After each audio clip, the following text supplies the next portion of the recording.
Hey guys, hey, it's Matthew, and just wanted to get started with the insect illustration for Digital Media 2 and kind of walk you through the process of setting up a document, maybe choosing the right insect that is appropriate for your aura, uh, thinking about a color palette, thinking about precedence, um, thinking about the structure and the architecture of an insect's body and how certain tools within Illustrator can help you to accomplish um, that representation. So we're going to be covering a little bit of this and a little bit of that, but for the most part, I really just kind of want to encourage this video to get you started. The first step with any project is just going. Which is sometimes difficult. So, get the motivation, fire up the software, choose your insect, find some albums that you really like that you can listen to for maybe an hour or two, maybe more, and then have fun. So this is Adobe Illustrator. As you guys all recognize, we're going to create a new document, and project 2, or the insect illustration project rather, calls for an artboard that is 11 by 17 inches. First thing I'm going to do is I'm going to call this project 2, or actually insect example. And over here on the right hand side, we can choose the different increments that are appropriate for a particular project. For this one, I'm just going to stay with inches. And because the insect photo that I found online with the clean kind of simple background is in landscape view, I'm actually going to be setting up this document in the same manner, which basically means the width should be 17 and the height should be 11. So 17 by 11 for this particular project. We don't need to worry about bleeds or any of this business, but I do want to remain within the CMYK color zone. And I also want to keep the quality high with 300 PPI or DPI. So now we've done that, double kind of checked a few things, and then we can just hit create.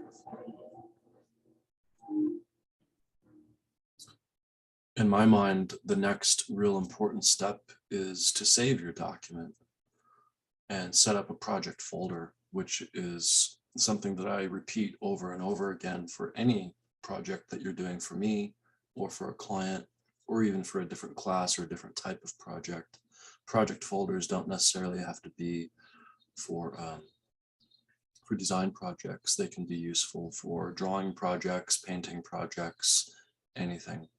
So the first thing you're going to want to do is save it. So I'm going to hit Command S because I'm on a Mac.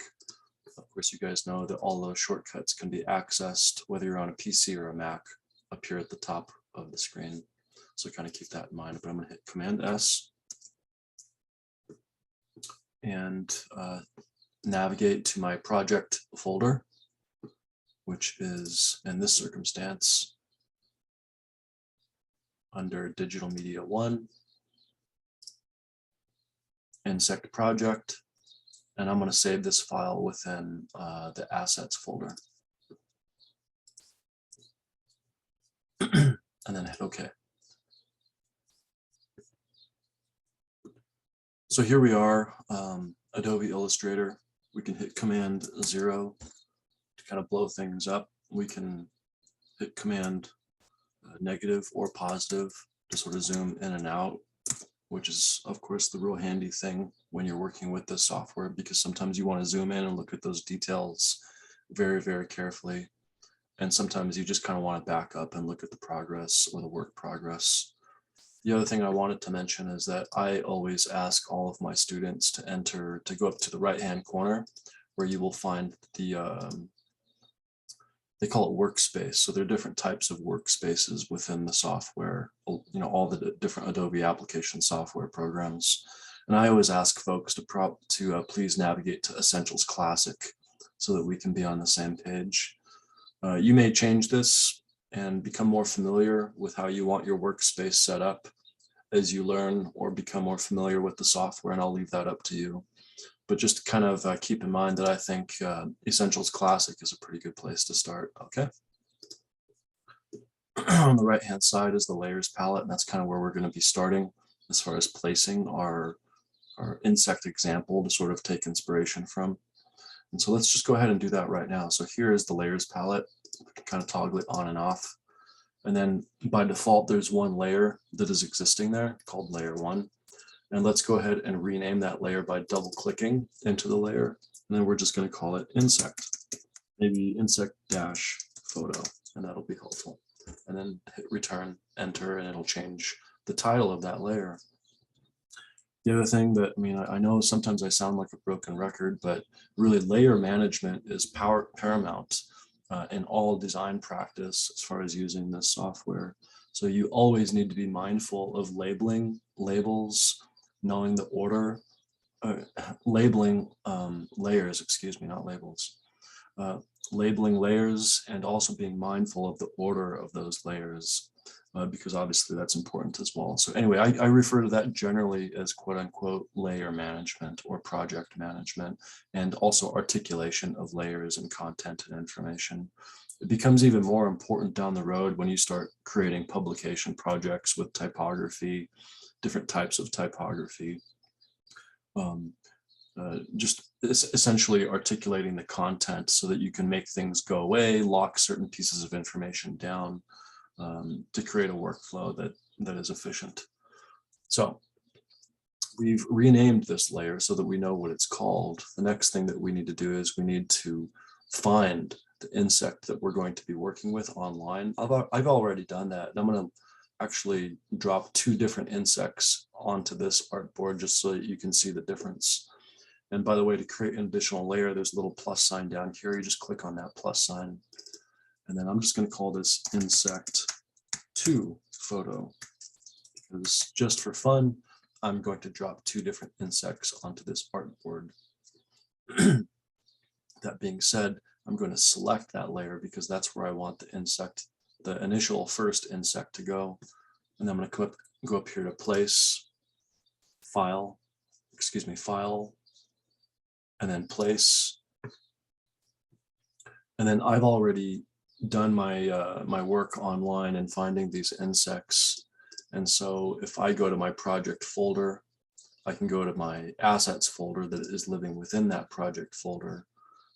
And then I can find these different examples of insects that I'm working with. And by the way, you know, from my experience, I mean, there are plenty of beautiful insects obviously out there, but in particular, you can find beetles with these beautiful kind of iridescent shells with all these really vibrant colors happening, which are just, I mean, to me, it's just amazing that they're occurring and naturally in nature. So I think that would be a good option in particular for this project, because it sort of creates a challenge, a color theory challenge to represent those insects. The other one that I'm drawn to, not only because, mostly just because I really respect bees. I respect their work ethic. I love the colors. I love the little hairs on their bodies. There's something about them that I really admire. So that's the other one that I was looking at. And the third one would be maybe a praying mantis. You know, and that's an intuitive decision that you kind of have to make on your own. What kind of insect do I want to illustrate? And try to choose one that's, you know, I use that word in the project PDF. I use the word aura. And try to choose an insect that represents, in a sense, a little bit about you, or an insect that you've been fascinated with for many years. And I think you'll enjoy the project a little more. So yeah, and here's, I don't know if you guys can see the screen because I'm in the Finder view, but I'm looking at a praying mantis. There's a dragonfly. There are a couple beetles. So I've actually downloaded several with this nice, clean, simple background to kind of start with. So I have some options. You could bring that image into Photoshop and crop it to 11:17 aspect ratio, but that's not absolutely necessary. So I'm not going to be taking that step in this particular tutorial. But if you are a little bit OCD and you want your image to fit real nicely on your Illustrator artboard, then I would suggest that you take that step, and that would be a pretty simple one. If you need help with that, you can follow up with me later. Otherwise, just make sure that your image is in your project folder so that when you load up Illustrator next time, you can actually find, or rather Illustrator can find that file. If you happen to download that photo and leave it on your desktop and then link that image that is living on your desktop to Illustrator, and then later on you delete it or get rid of it, Illustrator might basically squeak at you and squawk at you and say, where the heck did that image go?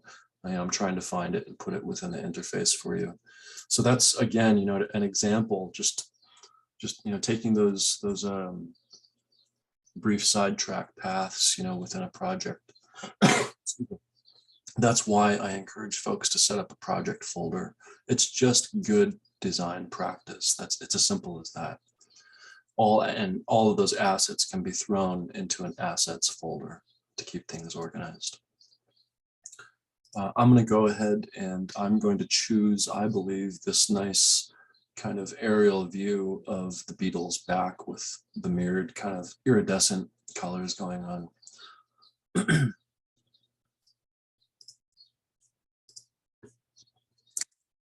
And I think that I'm running into a problem, and you guys can kind of see what's happening here, and I'm going to use it as a learning moment. My particular beetle obviously is not going to, I could create my illustration and keep the landscape view of the artboard, but because I sort of changed my mind at the last minute, I was going to do the bee, and now I've decided I'm going to use the beetle. So I need to modify my artboard. So what I can do is come over here to the artboard tool, click it, and I can come up here and see how it says 17 by 11. All I have to do is just switch those numbers, 11 by 17, and hit enter. And so that was an easy fix. And now all I have to do is, again, kind of place my photograph on the artboard. And you can kind of see also when those magenta lines, those smart guides are really helpful within Illustrator. So I'm using the black arrow tool, the selection tool, to kind of put this beetle in place. And notice how when the left edge of that beetle meets the left edge of the artboard, that magenta line pops up, and that basically means I should let go of the beetle. But I want the beetle to be a little bit larger on the artboard. So what I'm going to do is, with the black arrow selection tool, I'm going to grab that lower right-hand corner and start just kind of stretching it out. But notice what happens when if I just stretch things out, I'll distort the beetle. You do not want to do that, right? You want it to be the appropriate proportion and aspect ratio, even when you enlarge the image. So with your left pinky, I would advise you to hold down Shift while you're making that image larger. And when you do that, it essentially means that that the aspect ratio will remain true to the original. And there we go. The smart guide should kind of be telling me when I've met that right-hand side. Sometimes smart guides don't work exactly the way you want them to, but I'm just going to use my naked eye to kind of guesstimate, and there it is. Next thing I want to do is I want it to be right kind of flush, because the left and the right edges of the insect are meeting the left and the right edges of the artboard, but the top margin and the bottom margin are a little bit different. And so I'm just going to center the insect right in the middle. And what I can do is I can still sort of move this beetle. I'm going to hit Command-Z to get back to where I was. But if I'm using the black arrow selection tool, I can move it up and down while I'm holding Shift pretty easily. But this is a good opportunity, I think, to show you the Align palette. So Window, if you go up to your software palettes and then choose Align, it will pop up right here. Come over here to Align to Artboard, select the image, right? And then just come over here and say Horizontal Align Center, Vertical Align Center. And now this bug is sitting right smack in the middle of that artboard, okay? Next thing we want to do is we want to just lock it down, okay? Boom. Locking it down essentially means that now the beetle will not go anywhere for the duration that we're working on this illustration. And that's good. That's what we want. If we were to invest 3, 4, or 6 hours, if you're really ambitious, into this illustration project, and then accidentally you did this with the beetle, but you weren't done yet, that would be sort of a serious problem. And essentially you want to lock down your insect, and then you don't want to unlock this layer ever again for the duration of the project. You can make the beetle appear and go away with this eyeball icon, which is very useful as you progress through this illustration process. So just kind of keep that in mind. Always keep that layer locked, and always remember that you can toggle it on and off as you're working through the workflow. So the next thing is, I did create the second layer because I was feeling really ambitious about maybe showing you, how to place multiple insects, but I think you guys get the gist of it. So instead of taking that additional kind of redundant step, I'm just going to jump into the process. The other thing I wanted to show you, hold on, before we start doing that, is I actually want to do a trace of this bug. And the reason why I want to do a trace is because the trace, in a way, kind of distills some of the image mapping, quote unquote, that might be helpful as we're moving through this illustration. So I'm going to drag this layer down to the plus sign and create a duplicate. And then I'm going to name that duplicate 6 trace. And you'll understand why in a second, okay? Now I'm going to unlock that layer that is called 6 trace. Then I'm going to come over here and select the image. And before I select that image, I want you to notice the interface up at the top of the screen and how it is one way currently. And when you select the image, notice how it changes. So now this image trace option is available, and there's a drop down. Click the drop down and then go to 6 colors and see what happens. It's going to process the image a bit, and look what happened there. It's pretty incredible. So now it's kind of interesting, and because we duplicated that layer and it was in the exact same location, we can actually toggle this trace layer on and off. Do some pretty interesting things. Now, I mean, obviously, essentially, this did create an illustration of this bug. It did a beautiful job, but this is so mechanized. It's not organic. It's not painterly. There's no human feel to it. And I feel like this is sort of a guideline, but it's really not doing the job. So I'm going to make this layer go away, and I might want to refer to it later, but for the time being, it's not necessary, okay? But again, that one is locked as well. Now, what I'm going to do is I'm going to rename this layer. I'm actually going to rename this layer, let's say right shell, just for fun. So shell right. Oops. Not hell right, shell right. And then I'm just going to go in and start playing around and experimenting. These projects are designed for you to sort of, in a very kind of independent manner, explore the capabilities of Adobe Illustrator and the tools, the beginning simple tools that are available to you. In my mind, you can do a lot with these simple tools. So let's see here. Where can we start? We can use the brush tool. We can use the blob brush tool. And essentially, if we go onto the side, you can always come over here to the artboard on the side, but I want to sample some of the color that's within the beetle just for fun. So I'm going to grab some of that violet or purple. I'm going to go back and select the blob tool, or the blob brush, excuse me, and I can start creating lines. But notice how with the blob brush tool, I can come over here and I can overlay and sort of add to that line. And if I go back and use the black arrow selection tool, that's one path that has a fill associated with it.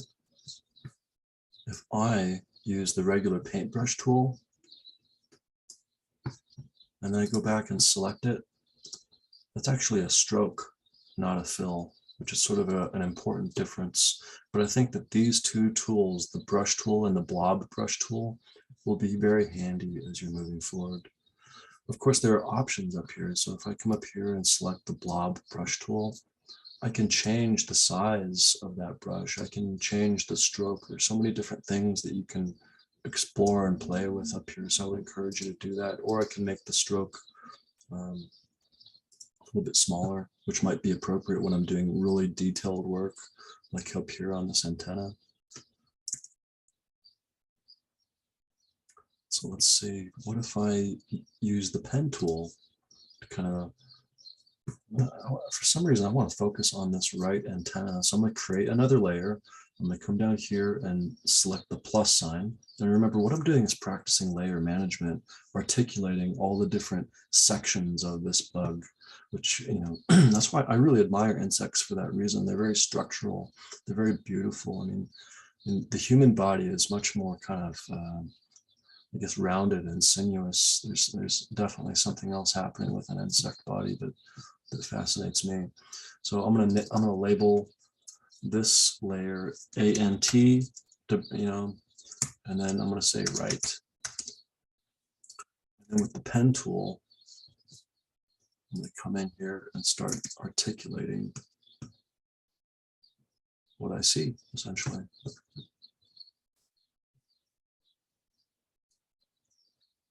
Notice how I can kind of, as I'm working, I can kind of drag a little bit to kind of, I want this to be a pointed end, so I'm not going to, oops, I'm going to hit Command Z, undo.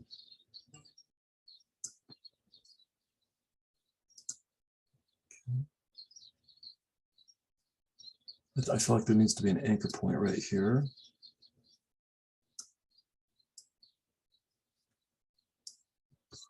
I made a mistake right there.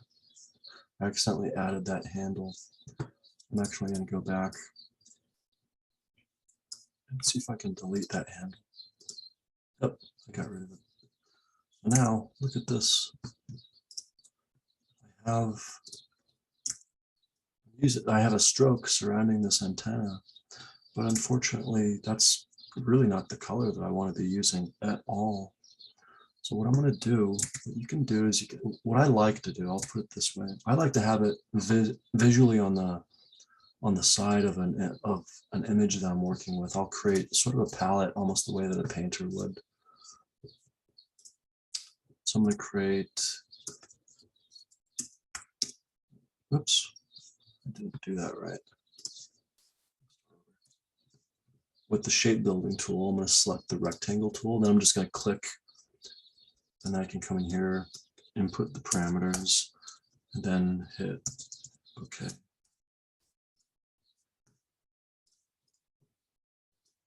What I'm going to do is I'm just going to select that object. Then I'm going to hit I for eyedropper, or you can come over here and select it manually.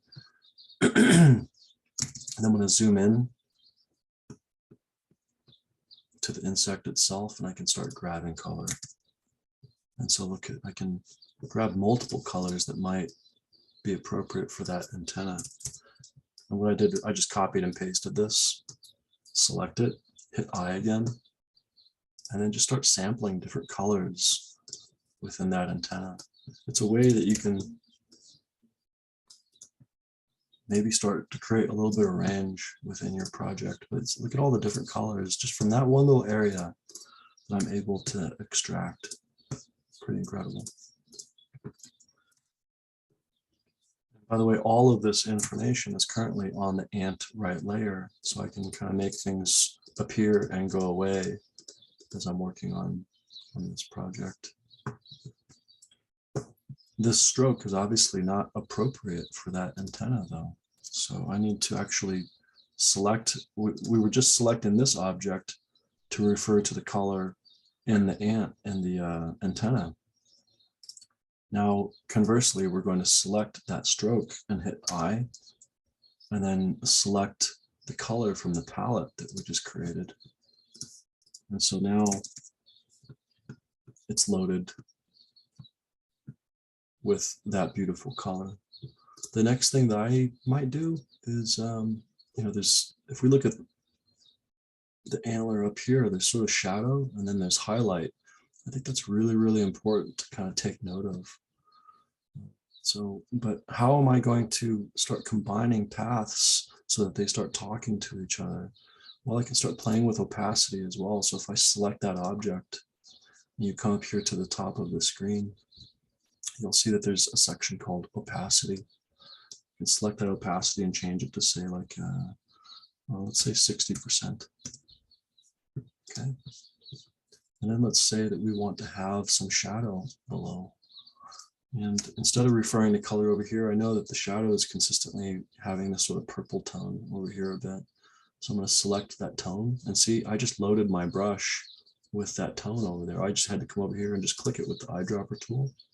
Now I come over here and I can hit Shift B. And so now I have my blob tool, but that's way too big. So I need to come over here, change the stroke of my blob tool so that it's much smaller. And I can just kind of do something simple like this. It's still way too big. It's not really working. So maybe that's not the tool or the best tool for this particular circumstance. Maybe I'm going to continue using the pen tool. So we can come back up here, track down the pen tool. Alternatively, we can just hit P for pen and then just come over here and I'm just kind of intuitively kind of mapping or walking myself through this.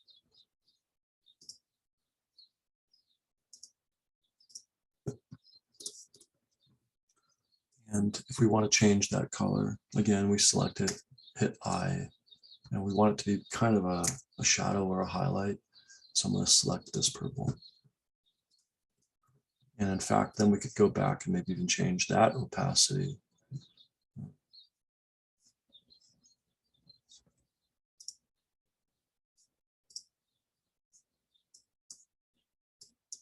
To like 80%.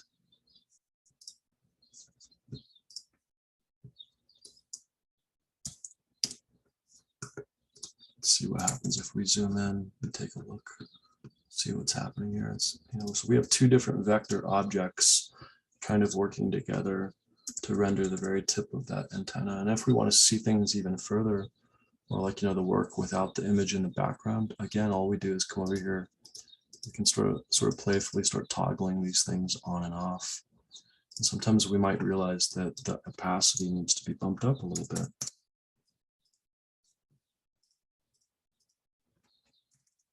So now we're going to move on to the next section of this antenna. This time I just kind of want to approach it just a little bit differently. Like we have these two objects on top of each other, and then we adjusted the opacity so that the colors are sort of influencing each other, which is sort of nice. In a way, the analogy that I consider or think of when I'm doing this sort of method is that, if you're a painter, or if you're working with oil paints, there's a certain amount of opacity involved with the layering and building of colors and objects and shadow and light. And that same thing kind of happens within the digital realm as well in this sort of a circumstance, which I think can be really beautiful. So I'm going to use the pen tool with this circumstance. I'm going to start with the shadow, right? And it looks like this kind of like purple portion right here is the shadow.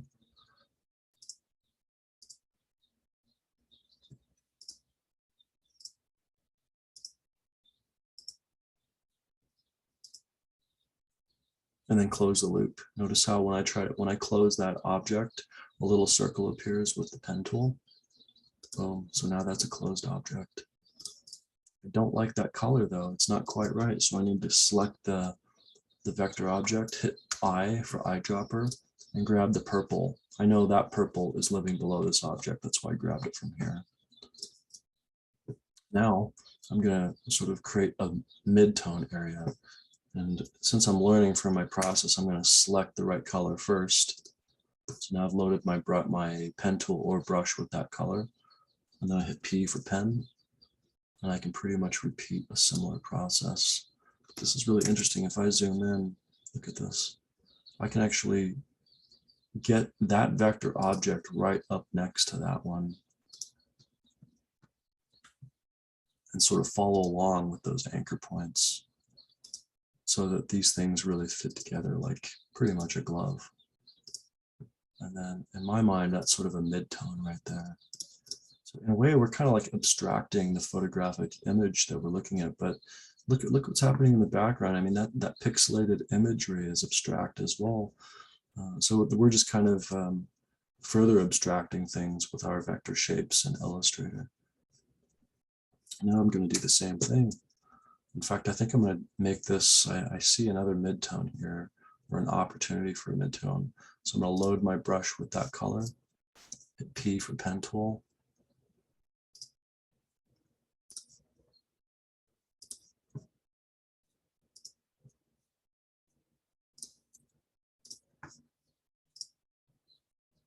And it's a lot of work, it's a lot of time.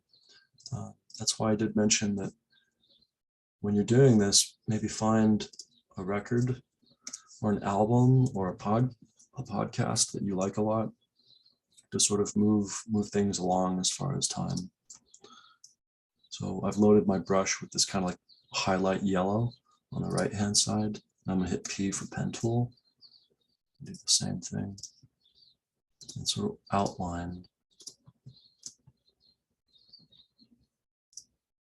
Sometimes this is an example where the fill sort of obstructs what you're trying to follow. And so sometimes you kind of have to guesstimate. And so right now I know there's an anchor there, and I think there's an anchor there as well. So I really only need 2 additional anchor points on this side. So I'm just going to throw the anchors over here for the time being, and then close the object.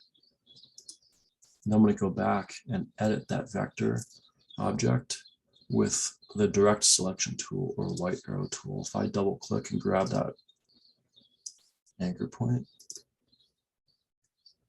I can just kind of put them into place where they need to be. And again, see, I can see that there's another anchor right there. There we go. All right. So now we're kind of getting somewhere. You know, we're very slowly but surely starting to map out the vectors that represent all of this very complicated information, which can go on, in all honesty, for a while. This is not necessarily a fast project. This project could take 3 hours. It could take 6 hours. If you really want it to, it could take between 10 and 20 hours. It just kind of depends on your commitment to the project. I do want to kind of take a back step again and talk about that blob brush tool, because I think it's really, really handy. Particularly, like, you know, we can select the blob tool by holding Shift and B. And you can kind of see right now that brush stroke is a little bit too large for some of these details, right?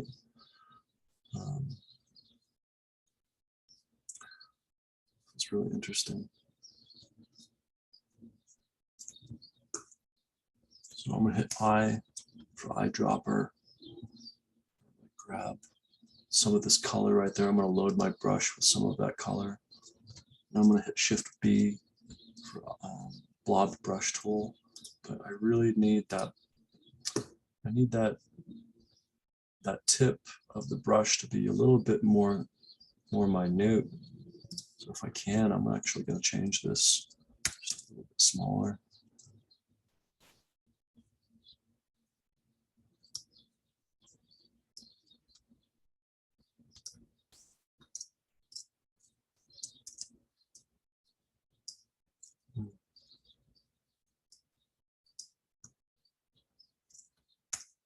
So I'm kind of toggling between the eyedropper tool and the blob tool right now. It's sort of this dance between different tools. And again, I think that's worth mentioning as well, the way that you're kind of toggling between all these different objects. Now notice with the blob brush tool, I've created multiple vector objects that are represented by fills. So you're gonna have to experiment and figure out what's best for your process, okay? I think the other interesting thing that you could start doing is sometimes you can create maybe, let's see what happens when we reduce the opacity of all 4 of those vectors. Let's just change them down to like 80. So if we zoom in, you can sort of start to see through the object a little bit, but look how like these guys laying on top of each other start to do kind of interesting things. Again, going back to that kind of painterly approach.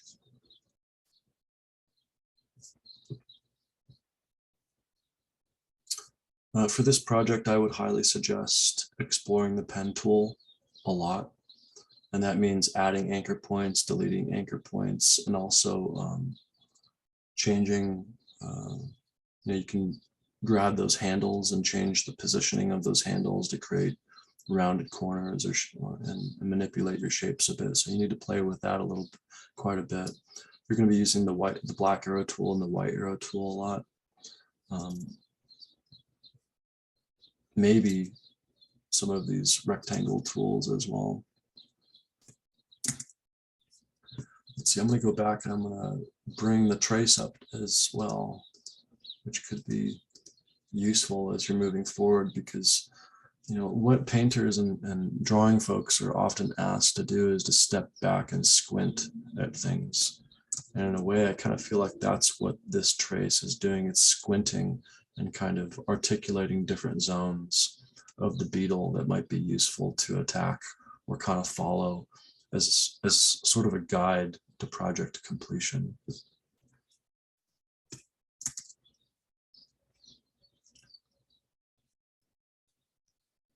I'm going to continue up this antenna just to kind of further illustrate some of those tools that we were talking about. So I'm going to make the 6 trace layer go away. I'm going to make the shell right layer go away. And I'm going to move on up to this aspect or segment of the illustration. So I really like the pen tool, so I'm going to click on the pen. But of course, I jumped the gun again. I need to load my brush with the appropriate color as far as what's going on beneath. So I'm going to grab that purple right below. I'm going to hit P. I don't mind it being a little angular and choppy, because I mean that's kind of what an insect is. So that aspect doesn't bother me. And then of course, we're very, very close to this antenna right now, or the details of this bug. When we step back, you may not, you'll still see the aesthetic, but you're not going to see this choppy detail in that kind of manner. So I wouldn't worry about that. So now I need to select this next color.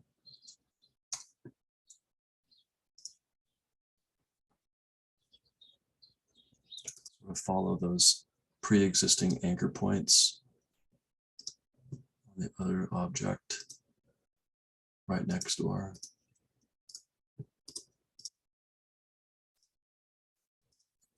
My advice for this project is to use your intuition and try to move quickly if you can. I know that's easier said than done. And actually, I made that mistake again. I think it's better to follow that line and then move around this direction than to start on the outside and move in. So again, I'm kind of learning from the process myself. I need to readjust some of these anchor points, and I do that by double clicking into those guys. What happened here, but this needs to be right up talking to that anchor point.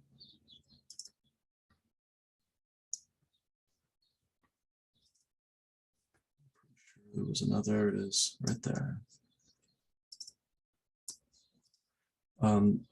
If you're trying to do this without a mouse, if you're trying to do it with your index finger on a mouse pad, you are going to be you're not going to have a good day. So I would highly advise that you have a pretty good mouse for using Illustrator in general. I'm going to do one more layer here. Grab a color. The way I kind of like to just grab the color randomly, and that means that I'm sort of, in a sense, collaborating with the process and the technology. So it's sort of this melding between, I don't know, myself and my intuition and the software and the digital information in the background. It becomes this real incredible collaborative process that creates unknown, I don't know, fascination.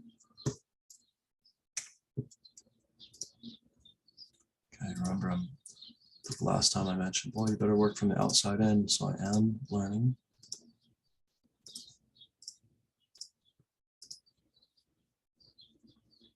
I think I may have used too many anchor points, but all I have to do is come in here and just make some adjustments. It's no big deal. Can do that pretty quickly.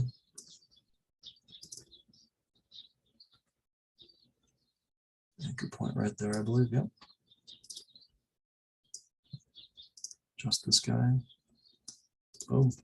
So now let's back up and look at the work. I'm just kind of curious. So we can see things are really starting to build beautifully. So much more to do, but you know, we've only been doing this for what, 15-20 minutes. So you can imagine that you know, doing this project the night before it's due is probably a very bad idea. It's a much better plan to maybe allocate a couple hours every day between now and the deadline to complete this project. And the more that you do, and the more that you start playing around with opacity and the layers and the colors kind of playing off of each other, the more powerful the project will become.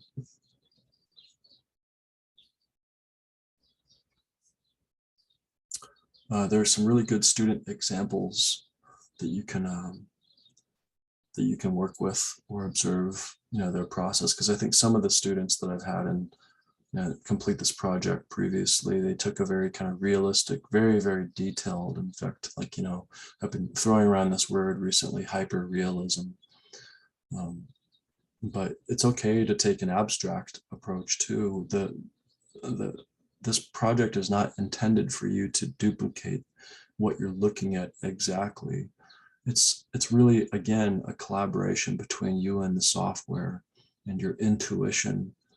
And, you know, whatever is inside of you, whatever that process is, it will naturally just sort of come out. And my advice to you is to just embrace that. Okay. But I'm going to just take a moment. You know, we're looking at this insect from above. God, look at all these incredible colors. And I wonder how you could create, you know what I mean, these colors with the digital software, because you can see like this blue is kind of running into this green and this green is running into that violet. Well, maybe you can start to kind of create this look and feel when you're using your blob brush and those layers are kind of sitting on top of each other or sitting up next to each other or even on top of each other or under each other. So the hierarchy and the order of those colors and how they're playing off of each other can sort of come into play. I would really be very happy if I saw you exploring that.